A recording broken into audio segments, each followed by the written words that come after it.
Welcome to the home of Florida's finest everything. Naples, Marco Island, and the Everglades. They call it Florida's Paradise Coast for a reason. Bask in 30 miles of soft white sand beaches, luxurious hotels, and stunning beachfront resorts with delectable dining experiences. Take advantage of warmth, relaxation, and endless outdoor adventures. When you want a Florida vacation that's exceptional in every way, only Paradise will do. Naples, Marco Island, and the Everglades. Florida's Paradise Coast. Plan your visit now at paradisecoast.com. All right, listen up. The only gift that any dad wants on Father's Day is Goldbelly.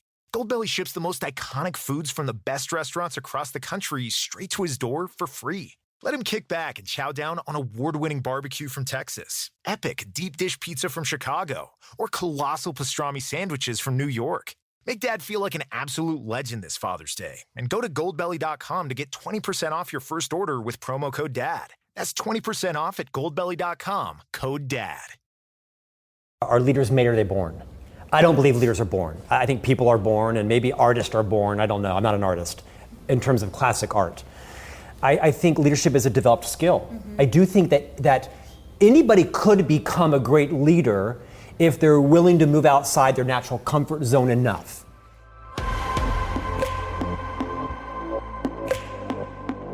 Hey guys, it's Rach. Welcome to the show. I'm so glad that you're here with us today. And I have a favor, which sounds kind of harsh if we just met, but I'm assuming that most of you have been a part of this community for a hot minute. And so I gotta ask, are you subscribed to the podcast? Subscribing to the podcast you listen to regularly is one of the best things that you can do for hosts like me. It helps to support the show and the staff that works on it. It ensures that you never miss an episode when we drop a new one. And here's the cool thing about subscribing. If you do it and then you hate this show, just unsubscribe. It's one click away. In the meantime, if you're listening, we would so appreciate it if you would just tap that button and make it official.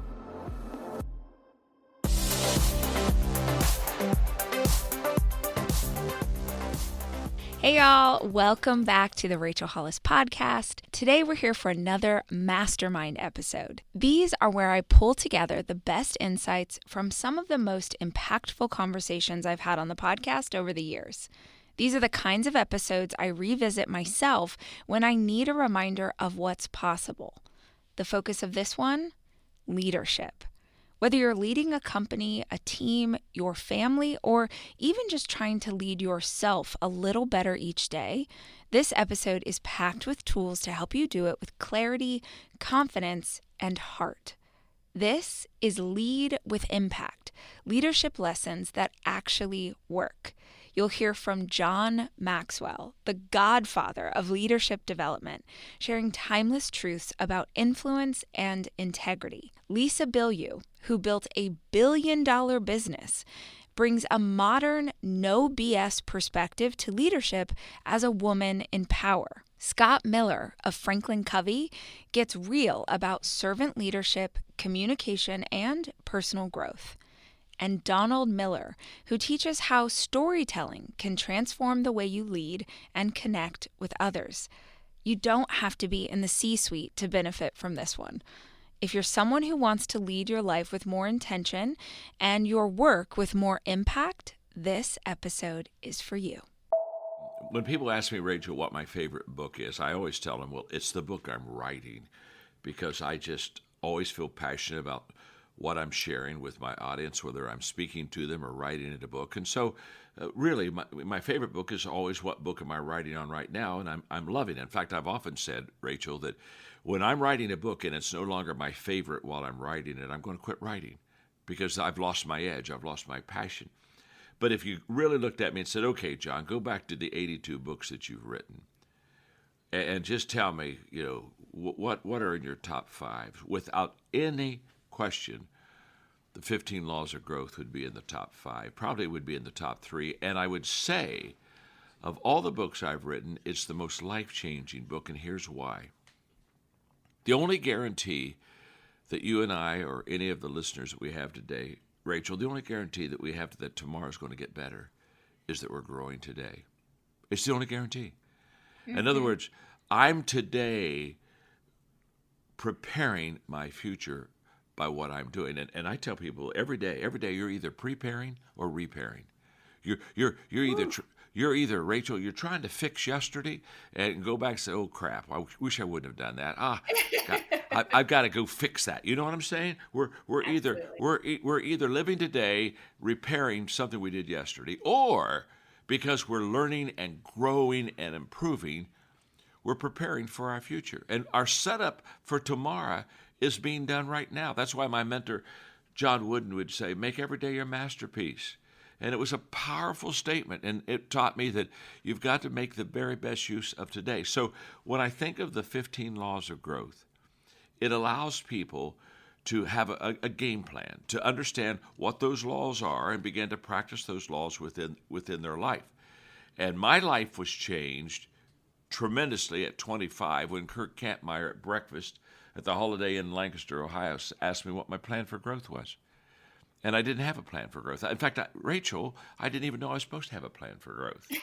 I think that most people don't. No, in fact, when he asked me that question, I told him I didn't have one. And truthfully, it never had entered in my mind. And probably for the next 6 months, I asked all my friends, do you have a plan for growth? Do you have a plan for growth? Do you have a plan for growth? And I never had one friend said that I have one. And then it began to hit me that the reason that we are not getting better is because you have to be intentional in your growth. Growth is not automatic. It doesn't come, getting older, that's automatic. Dying, that's automatic. You don't need to read a book on death. Just one day you stop breathing and it's over. So there's a lot of stuff that are automatic, but everything that is automatic, Rachel, is downhill. Woo. You can coast. You can coast on automatic. But everything worthwhile is uphill. And to be uphill, you have to be intentional. And so therefore, it was life-changing me when I realized I need to help people become intentional in the area of personal growth, because they're assuming that because they go to work, because they get back up, because they are every day living with their family or living community life and whatever, they're assuming that they're just getting better because they live, and you don't get better because you live. I know a lot of people, they're getting older, but they're not getting better. So I started growing. I got a plan for intentional growth at 26, okay? And every day I work this plan, and I develop it in my life. And for years, I'm teaching leadership, I'm known for leadership, etc. But what's really happening is all the books I'm writing are a result, not of me teaching leadership, they're a result of me growing and learning and improving and changing. And so 30 years later, all of a sudden I wake up at 3:15 in the morning and I just say, I've got to write a book on the laws of growth. I've been doing this and I'm not teaching people how to do it. And there are basic laws that if you just apply, you start growing. And I put my robe on and I went down to my home office and I started writing down what I thought would be these laws of growth. And by noon, oh my gosh, 8-9 hours later, by noon, I had the laws of growth outline already done. Wow. And then I wrote the book. And now, I don't know, but 1 million people later, they've read that book or whatever now, maybe more. But they continually come back and say, John, that book changed my life because now I know how to personally develop myself. And one more thought. The way you develop growth capacity is by growing. It's just like going to the gym with muscles and physical fitness. You can sit around a table and dream about what you want to be someday, what you want to do someday, what you want to accomplish in your life. And you just sit around and get so excited about that dream. And what I've learned is, Rachel, the dream's free, but the journey isn't. Yeah. And the moment that I take a step into my dream, now all of a sudden, I've told a person one time, I said, motion causes friction. As long as I don't move, there's no friction. Everybody's happy. In fact, they're happy for me to tell them about their dream. But the moment that I start moving, there are forces that want to keep us from realizing our potential and our very best. And there is a price to pay for the dream. There's a process here that we need to go through. And so when people don't reach their dream, it's not because they don't have a valid dream. It's because they were unwilling to pay a price. I wrote a book several years ago called Put Your Dream to the Test. And I had a life-changing conversation. I was speaking in Las Vegas at a convention, and I was out with some friends for dinner before I was going to speak that night, and I told them I was writing a book on how to put your dreams to the test. And one of the people at the table said to me, he said, John, I have realized the more valid reasons you have to achieve your dream, the higher the odds are that you will. And all of a sudden it hit me how true this is, that if I only have one reason to achieve my dream, maybe I want to be famous or whatever, I don't know what the reason is. If I only have one reason, when I start this journey, because it's uphill all the way and because there are a lot of difficulties and there are going to be people that aren't going to take the trip with me and they're going to criticize me while I'm on it. If I only have one valid reason to achieve a dream, I'll drop out pretty quick. But what happens if I have 7 or 8 good reasons to achieve this dream? Now I've got reasons to stay in the game and to continue to go uphill. And one of the things I realized very quickly when I started to move forward, I love this thought because it's so true.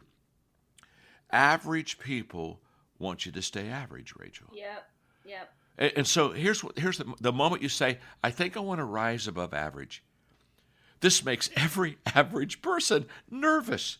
They go, oh my gosh, he's going to leave me. She's going to leave me because I'm going to stay average and I'm not going to pay that price and I'm not going to go that distance and I'm not going to turn the other cheek and I'm not going to walk the second mile. And so basically they do their best to pull us back down. I had a friend up in New England who was, okay, I started to say a crab hunter, but you can't be a crab hunter. You don't go out and shoot them. But that's a stupid expression. But he got crabs, okay? He went along, he got crabs. He gathered crabs, okay? Whatever it is. He was a crab gatherer, whatever that is. Here's what I want you to know. He told me, he said, John, when I go out and get crabs, when I get 2 crabs, I don't even need a lid on my basket. And I looked at him and said, well, now that's the dumbest thing I've ever heard. I mean, those crabs have claws. They can climb right out of that basket. He said, no, you don't understand. When you put 2 crabs in a basket, one crab won't let the other crab crawl out.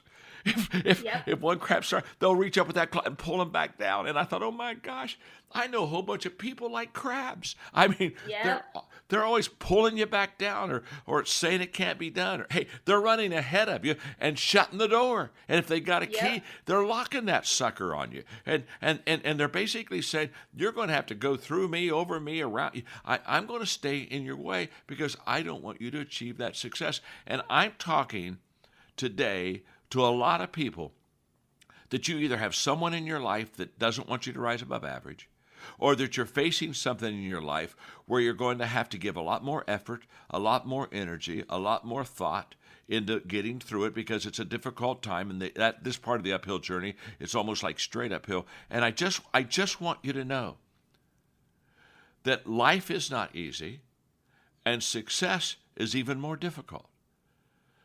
And so when people say, well, it's not, life's kind of tough, I say, yes, but let me tell you, when it's really tough is when you want to make something with your life. Woo. Now you've taken toughness to a whole new level. And then, Rachel, if you want to be a leader, the hill just got steeper. Because now you not only need to climb the hill, but you need to encourage other people to climb the hill. I mean, it's one thing to have a tough life and do it on your own, but it's entirely different to have a tough life and you're helping other people go over these obstacles and over these mountains too. And so all of a sudden, life begins to increase greater. So here's what I know. If you're going through a difficult time, if somebody's criticizing you, if somebody's trying to pull you down, they're that crab in the basket. Here's what I want you to know. That has nothing to do with the fact that you're doing something wrong. It has everything to do with you're doing something right. And so therefore, every day, did I say every day, I have adversity. Every day, I have people criticizing me right now while I'm on this podcast. Can I tell you something? I got somebody criticizing me. I got somebody right now. I have somebody right now trying to explain away my success because little people want to make you little. I love a beautiful outdoor space. I love a well-manicured lawn. I love Is there a lounge? Is there an outdoor table? There's just something so beautiful about a summer evening. Are there twinkly lights over the top? I mean, we really go the extra mile with our outdoor space this time of year. And if you need to upgrade your outdoors, Wayfair's got everything you can imagine to level up your outdoor space. They have patio sets and lounge chairs, outdoor bars, even hot tubs, you guys. There's something for every style and every home, no matter your space or budget. It's easy to have a one-stop shop where you can make over your entire yard with a resort feel without the resort price tag. Don't wait. Make your outdoor space your dream oasis today with Wayfair and enjoy it all summer long. Head to wayfair.com right now to shop a huge outdoor selection. That's WAYFAIR.com. Wayfair. Every style, every home.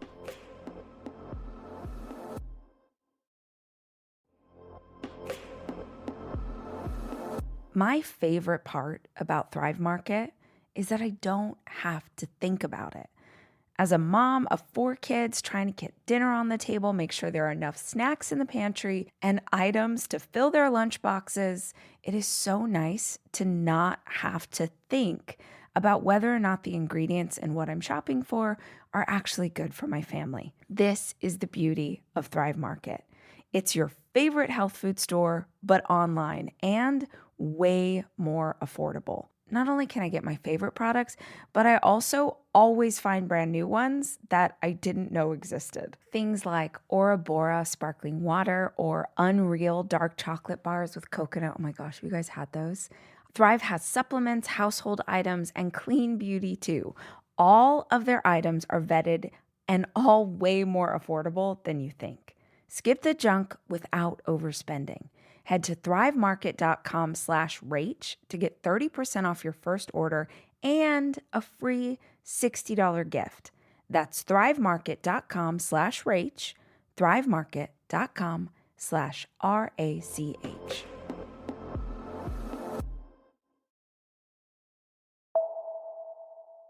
Just when you think you understand your audience, just when you think you understand your metrics and how to deliver impact, everything has changed. And it can be scary for sure. And my instinct is to go into the fearmonger, mode of like, oh my God, what is happening? But I always remind myself, in the worst situations, the best things can come from it. And it doesn't ever feel real, right? In that moment, it doesn't feel like it. So I look at our content and I said, okay, when we all went into quarantine, that first couple of weeks, everyone was like, they wanted to be empowered. Our content was doing great.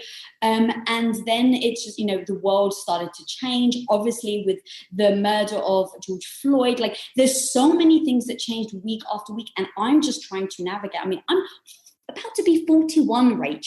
And, just when you think that you can get comfortable, it's like you can't. And I try to find the beauty in that. I try to find the beauty in the challenge versus the frustration in it, because I automatically go to the frustration. So just from a company standpoint, it's every week trying to assess, how is our content doing? Are we resonating with people? What are people looking for? How have people's behaviors changed? What does impact look like today? But then also on the other side, I always ask myself, what do you actually want, Lisa? Are you happy, Lisa? When you build a business and you've especially been building it for so long and you put so much time and effort in, I never want to be that person that's like, well, I guess I'm all in, so I got to keep going. It's like, no, even if you gave 5 years of your life, even if you gave up, you sacrificed, you have to keep reassessing. Are you actually doing what you still love? Does the world, the way the world is now, are you still enjoying it? Do you still wake up every day energized? It's important to ask yourself those questions. So I'm kind of going through a bit of that assessment now and go, do I still love it? What does impact look like now? How much time, energy am I willing to dedicate? And I'm coming back to the answer. Yes, I do want to impact. Yes, I'm willing to give it my all, but I have to ask myself that. It's not perfect yet, but the thing that I go with is I'd rather be rejected for being true to myself than accepted for being a false. And I remind myself of that every single day, because every time you're putting out content, whether you're in the content world or not, right? However you are showing up, at the end of the freaking day, it is you at the end of the day that lies down, closes your eyes. And how do you feel about yourself? And that's what I'm going back to, girl. I'm just reminding myself, how do I want to feel about myself when I am by myself, period. And if other people don't agree with my opinion, that is their prerogative. Everyone has the freedom not to. But I will not act to please other people, because when I'm by myself, do I say, I'm proud of you, Lisa. I'm proud that you stood up for who you were and what you believed in. And I keep reminding myself of that. So we've always had a very audacious goal to build the next Disney. So we're still on that path. But we started with comic books. So we were having designers, we had writers, and we were creating graphic novels. And the graphic novels were a stepping stone in order for us to gain momentum, get people to love the story, then go out and sell the IP or do deals with Netflix or a studio. That was our game plan. Now, the second we go into quarantine, what happened? The only distribution of comics goes under. Right. So initially they announced— I didn't even think about that. Yeah, they announced a hold. They're like, there's a monopoly on distribution. One company has it. It's a whole lot of story, but one company has it. We go into quarantine. Of course, all mom and pop comics bookstores shut. The distribution, they go, okay, guys, we're putting everything on hold. It's just going to be a couple of months. And of course, a couple of weeks later, you hear, oh, we actually can't pay everyone that we owe. So the next thing you hear is, well, hang on, if no one can distribute, then the comic book stores that are even closed cannot even sell anything, even when they open. So the comic book industry, like that, died. Like that. Wow, I did not know this. So now look, can there be a revive? People that may be listening in the comic book world be like, Lisa, you're, a fearmonger, but that's how I see it, right? It's like, okay, well, we can't distribute comics for 4, 5, 6 months. So, oh my God, what are we going to do? This is our entire business model, right? To get into movies and television, to build the next studio, and poof, gone. So we're like, well, what do we do? So Tom immediately goes, okay, well, this is like, how can this be the best thing that's ever happened to us? It's purely our perspective. So we switched off that side. Instead of going, oh my God, we can't sell comics. Oh my God, what are we going to do? We just go, cool. What's the best thing how can this be the best thing? So we start looking at digital, right? The digital market, it wasn't big, like at least that we had done the research. And then all of a sudden, Rach, we found webtoons. And I don't know if you know what webtoons is, and I'm not sure if your audience cares, but it's basically think of Instagram for comic books. So it's a scroll. Oh, cool. You pick someone's story, and the whole story, you just scroll on your finger. Oh, wow. This means where printable comic books, if you had a success, these days, maybe you sell 20,000 copies. As a success, like that's like the biggest, oh my God, Batman just sold 20,000 copies of one issue. That's a success. On webtoons, you ready? Views on the top gets 30 million views. Whoa. So now it's kind of like me telling you, Rach, oh, everyone needs to print books. You need a book deal. And then all of a sudden you realize, hang on, I can blog. I can go and do it for free and have people tell me whether they like it or not. So like that, overnight, we switched our model, we changed it. We had our artists get our Neon Future, our comic books. They swapped them out, rejigged it. And now it's a scroll, and we literally launched 2 days ago. And you're supposed to get about 40,000 views in a month to get recognized as on their platform. We got 40,000 views in less than a week. So, oh, wow. So just looking at a business model, right? Like, as for your audience to listen, it's like everything everyone's doing, you think it's the path. But what if it's not? What if this actually is an amazing opportunity for you to discover a new path that you wouldn't have seen if this hadn't happened? The thing is, right now, we're all in a situation we cannot control. Like, we cannot actively, I wish I could. I'm that type of person that wants to take ownership over everything, Rach. So I wish I could take ownership over it. I just can't. So I go, okay, with all the things that are out of my control, what can I control? And the thing I know without a doubt is my mindset, period. No one has authorization to control my mindset except for me. And so when I think about that, and I think I can naturally fall into the woe is me, oh my God, this sucks, like what is happening to the world? Like I can easily fall into that, which is why I always remind myself that I have the choice. I have the choice on how I respond. I have the choice on what perspective I look through, right? What lens I'm choosing to use. Like that is my choice. It doesn't mean that it's easy. And it doesn't mean that people don't have just the utmost excruciating things that they have to deal with, but how they emotionally show up is a choice. And once I take ownership for that, to me, that is the most beautiful thing. Like that is the most freeing thing a person can possibly tell me. So that's why I love repeating that, because while in a world where things are not in our control, I feel like I need to have something that I can control. This is Comedy Bang Bang, the podcast, the promo.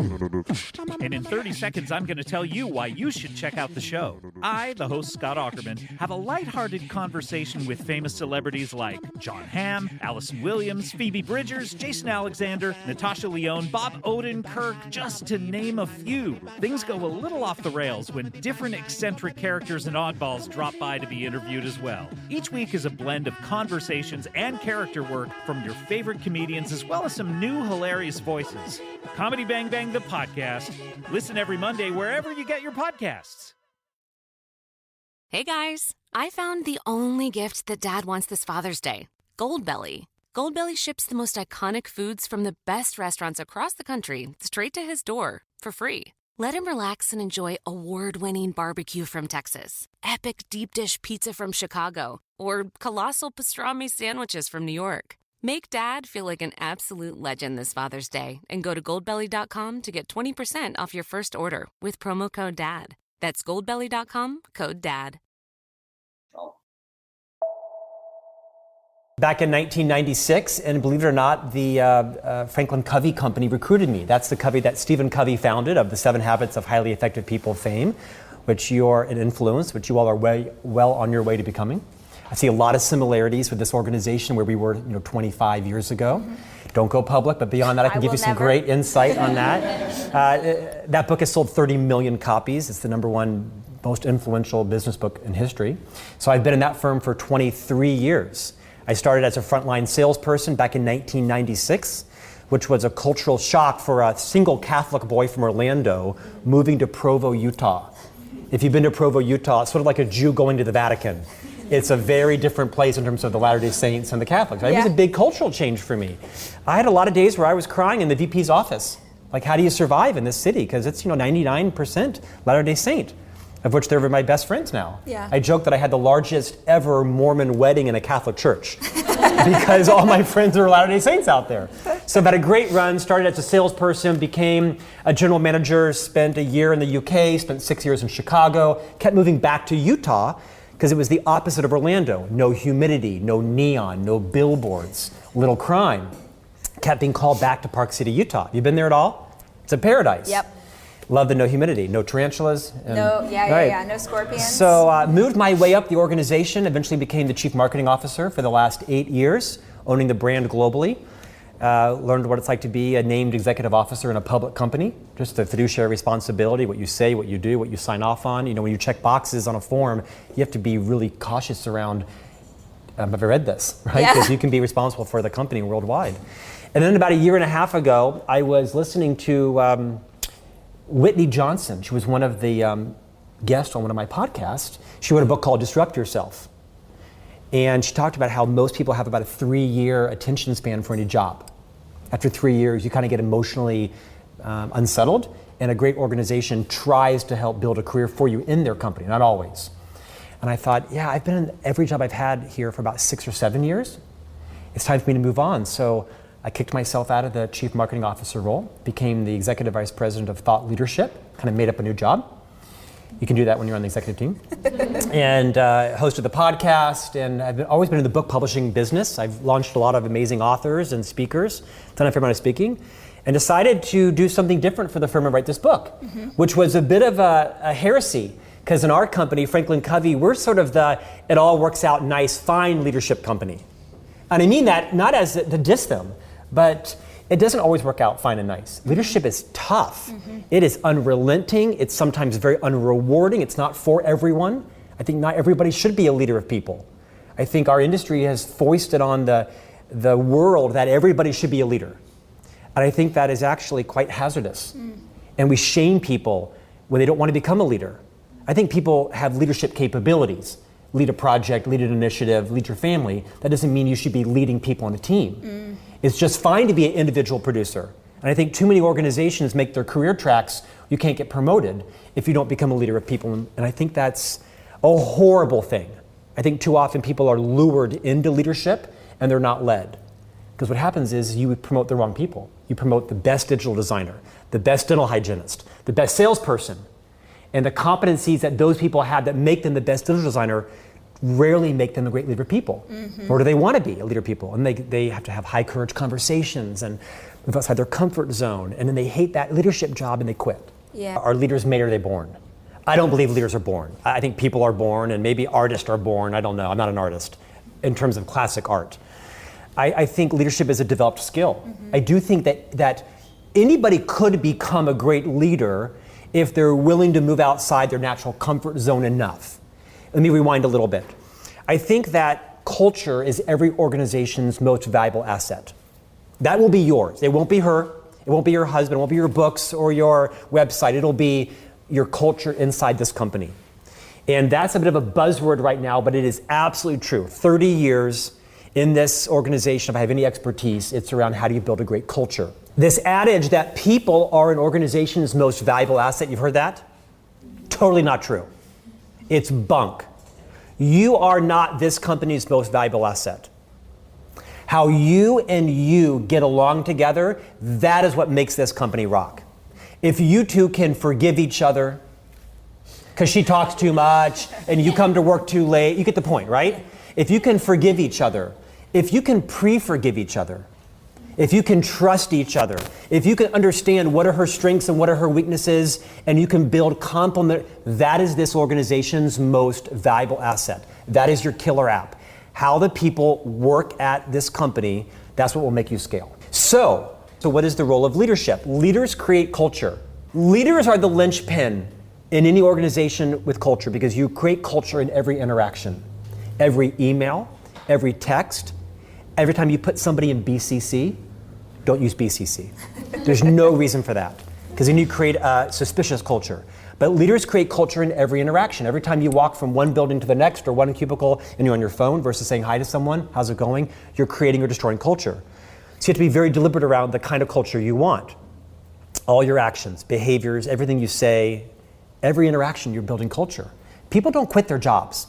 They quit their boss. But more importantly, they also quit their culture. Because you can change bosses out, right? You can move someone around, but if your culture is one where everybody's gossiping and backbiting, you don't trust each other, that's your culture. If your culture is you pre-forgive, you don't confess others' sins, you sit in the cubicle and say, can I tell you, I'm feeling there's some awkwardness between us, something's going on, perhaps something I said, I'm totally willing to cop to it, but I'm not quite sure what's going on, it's kind of thick in here. Can we just have that? That's culture. And you got to work on it because your culture can devolve to the lowest level or you can go to the highest level. So to your point, leadership can be learned, but I don't, again, think everybody should be a leader of people. Here's what being a leader of people is like. Let's say you report to me. Yeah. Like that's going to happen. I'm going to say, Rachel, I've called you into my office today because I want to have a high courage conversation with you. What's said in here stays in here, and I want you to know my intent is to help you fulfill a great career here at the Hollis Company. And there are some behaviors that I'm seeing you exist with the team members that are really causing you some problems. And if they don't correct, it's going to end up in you leaving the organization. I find that when you get the point, right? Like 4 times a day. It might even be so far as, John, I've called you in my office today because like me, I've noticed that you might be breaking through your deodorant. It's hot in Texas in the summertime, I know, you're mortified. You get the point, right? And like me, sometimes I gotta switch up my deodorant because I break through it. I've noticed it a bit about you before anybody else does. I really have your best interest in mind. That's leadership. And any other conversation about your productivity, your abundance, your tardiness, your ability to collaborate, your ability to take credit, your ability to walk in and not say, my bad. Do not say that in front of me. Don't let it come out of your mouths. Walk in and say, we went to the concert last night. I had 4 beers. Okay, I had 6 beers. I took an Uber home. I overslept and I was late on my report. And I own it and I am sorry and it will never happen again. 100% my responsibility. Can I have a second chance? That's the kind of conversations that leaders are having. So all those can be learned. Mm-hmm. At the end of the day, though, that's easy for perhaps someone like me who's been doing it for 25 years. I do that all day long. It doesn't even faze me. But for some people, that's like a horrifying conversation to have any of those. And it might keep you up at night for 4 or 5 hours while your stomach is churning. If that's the case, leadership may not be the right role for you, because the biggest gift you can give someone on your team is to help them see their blind spots. We all have them. If I'm going too long, stop me. No, this is like my dream. We aren't as punctual, we're not as smart, we're not as creative, we're not as self-aware, our breath doesn't smell as good. My wife says I'm not as funny as I think I am. But everybody's got blind spots, and the biggest gift you can give someone as a leader is to have the courage to sit them down and talk about them in private, not discuss them, perhaps role play them with Rachel or her husband. You get the point, right? That's the biggest gift you can give someone. Mm-hmm. Because what happens is most people have pansy leaders. Well-intended, but don't summon the courage to sit down and say, we need to have a conversation. I've seen this behavior 4 or 5 times in meetings. I don't know why, but you're really struggling with ever letting somebody else take the credit. Or you're just, everything's on your own hard drive. You've got to put the files in the server so everybody can access them, because you're not the only talented person in this organization. You've got to trust other people. It's those kind of conversations that you got to have. The problem is most leaders don't do that. Yeah. They sit down and they say, how am I doing? Oh, everything is great. I'm loving it. It's great. It's great.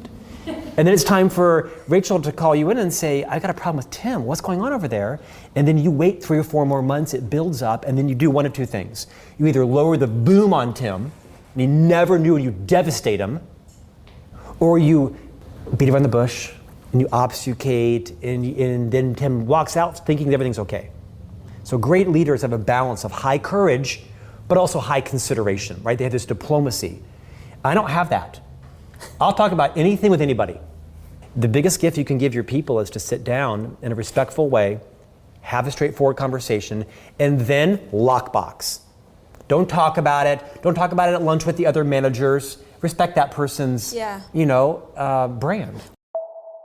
One thing we all found out is how quickly can you pivot. And I hear what your listeners are probably thinking right now. They're going, oh, you've got a intellectual property business and you're a business coach and all that kind of stuff. I run a restaurant, but I've seen businesses that should not remotely survive. I mean, I've got a friend he's a plastic surgeon in Amarillo, Texas.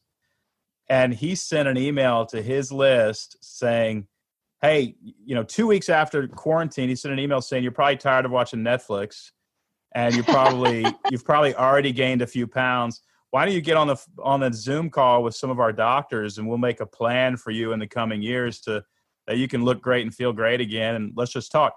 And he just booked years worth of work. And then some other friends, Mark and Brian Canlis in Seattle, they run Canlis Restaurant, which is one of the finest fine dining restaurants in the world. They've won 15 years worth of grand awards. They just won from Wine Spectator, they won a James Beard Award. Fine dining is done. I mean, it's done. And they're in Seattle, the epicenter. They had to shut down a month before anybody else. The chef, he brought the whole staff, 100 people together, and said, we are not going to lay anybody off. I'm not sure how, but let's come up with ideas.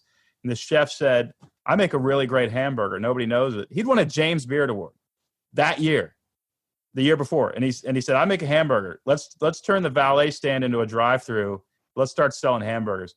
They did that. They started meal delivery services. They started with their agriculture farm division. They started bringing produce to people's houses. They started delivering cocktails. They started a drive-in theater in the parking lot. Yes.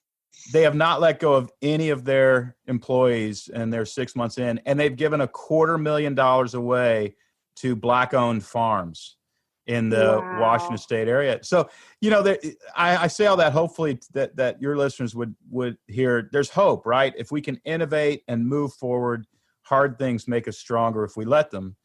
And hard things take us down if we let them. I think the key is just to fight and try to look at the bright side, I guess. Well, it all started because I had a little conference company in Portland, Oregon, and there were only about 350 people showing up at my conferences, and we had a 700-room facility, our 700-seat facility. So I realized, I'm pretty good at delivering material. All the surveys were coming back saying, we're going to tell all our friends about it. But month after month, we just have 350 people. And I realized I'm really great at writing 300 pages or teaching a class for 8 hours. I'm not very good at writing the paragraph on the back of the book that makes people want to read the book. It's a totally different skill set. And so I developed a framework that helped people clarify their message. You just feel so confused, and you just don't feel like you can say succinctly what people need to hear in order to understand what you do. So let me give you an example, Rachel. Let's say you're at a cocktail party. You meet two people. They do the exact same thing. They have the exact same job. They sell the exact same product, the exact same quality at the exact same price. You ask the first person, what do you do? And they say, well, I'm an at-home chef. And then you say, oh, where did you learn to cook, and who have you cooked for, and what are your favorite restaurants there in Austin, and all that kind of stuff. You're not really interested in buying their product.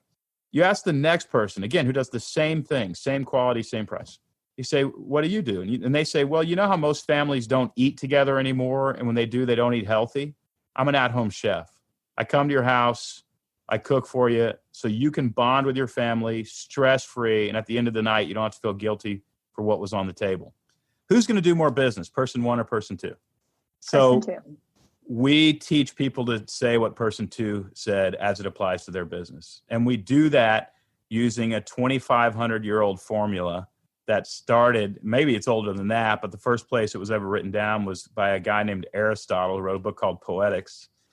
And it has been proven in all of its iterations throughout the centuries to captivate a human being's attention. They cannot not pay attention to story.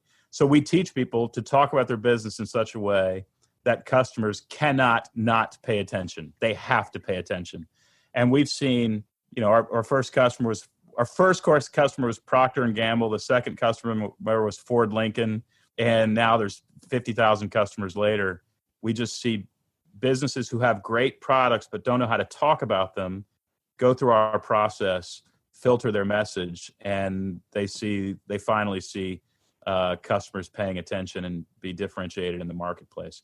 So that process goes through story. And I'll just share with you a couple of the paradigm shifts. One is never play the hero in the story. In fact, never really even tell your story. It's not important. Invite customers into a story. And really, the customer is the hero of the story, not you. And there's a couple reasons for that. One is the hero is actually a weak character in every story you go. Every movie you see, the hero is a weak character. They're not strong until the last 5 minutes, right? But they're filled with self-doubt. They don't know if they can get the job done. They don't even want to be in this story. They're forced to take action. That's not you, right? You're strong. You're the brand that's selling the product. So you position yourself as the guide, which is a different character in the story. Yoda is a guide. Obi-Wan Kenobi is a guide. Haymitch in Hunger Games is a guide. Mr. Miyagi in Karate Kid is a guide. And the guide character exists to help the hero win. So your customers are out there struggling. They're in pain. Otherwise, they wouldn't be interested in talking to you at all. There's some sort of problem that they're dealing with. And you want to come into their life and say, look, I have a tool that you can use to solve this problem and win the day and have a climactic scene in your life that resolves the trouble you are experiencing. That's what a guide does, right?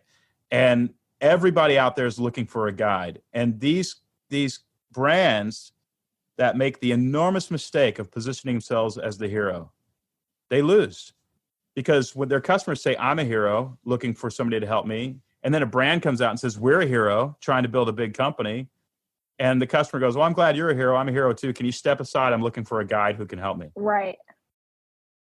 So there's a way that guides communicate and think that is very different than the way that heroes communicate and think. And I use the example all the time, two failed political campaigns. Jeb Bush, his motto was Jeb can fix it. Jeb had $115 million in the Right to Rise super PAC, $12 million in the general campaign fund when he quit the race because he couldn't get more than 3% of people to pay attention to him. Because why? If Jeb can fix it, Jeb's the hero. And then if and Hillary Clinton's was I'm with her. Well, if I'm with her, who's the hero? She is.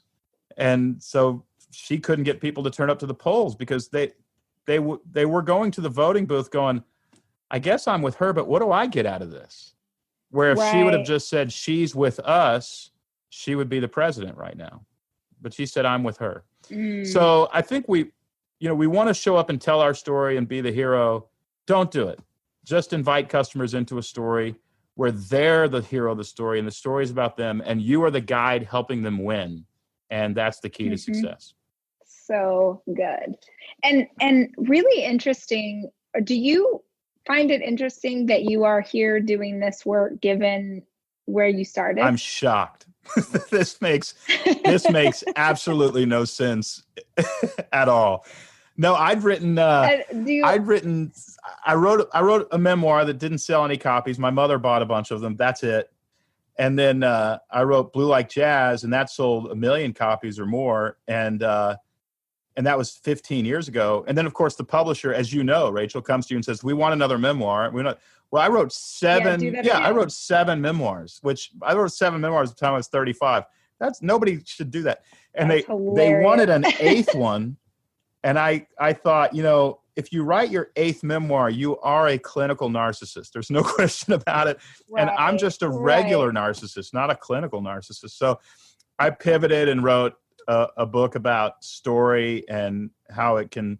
I really just wrote Building a Story Brand because I had done some consulting work with a big consulting firm called Accenture and thought, other business people might be interested in this. I expected it to sell 100 copies to total nerds, and 500,000 copies later and 25 employees. And it's been the greatest, I can't believe I got to do this twice. I got to live my memoir writer's dream.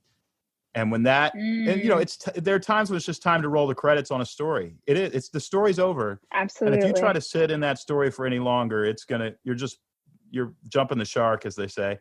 It just doesn't work emotionally anymore.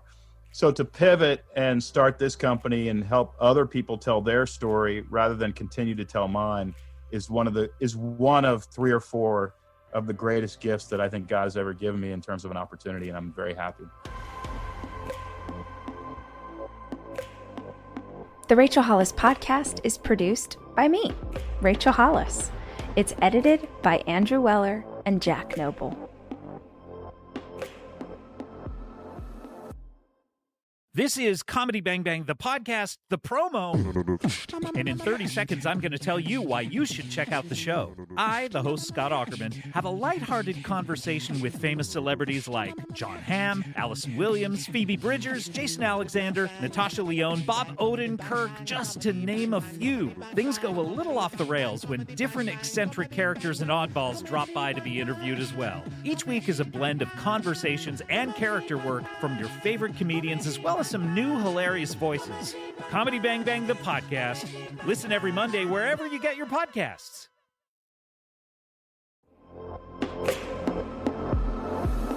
Step into the freedom of summer with jewelry that reflects who you are and where you're going. From sunrise to sunset, Pandora Jewelry transports you to paradise. No passport required. Think of things like ocean charms, colorful tennis bracelets. You can shop all of these new arrivals to add to your summer staples. Be unmissable and vacation ready. Feel it, live it, embrace it, be love. Shop in-store or online at pandora.net to discover new styles.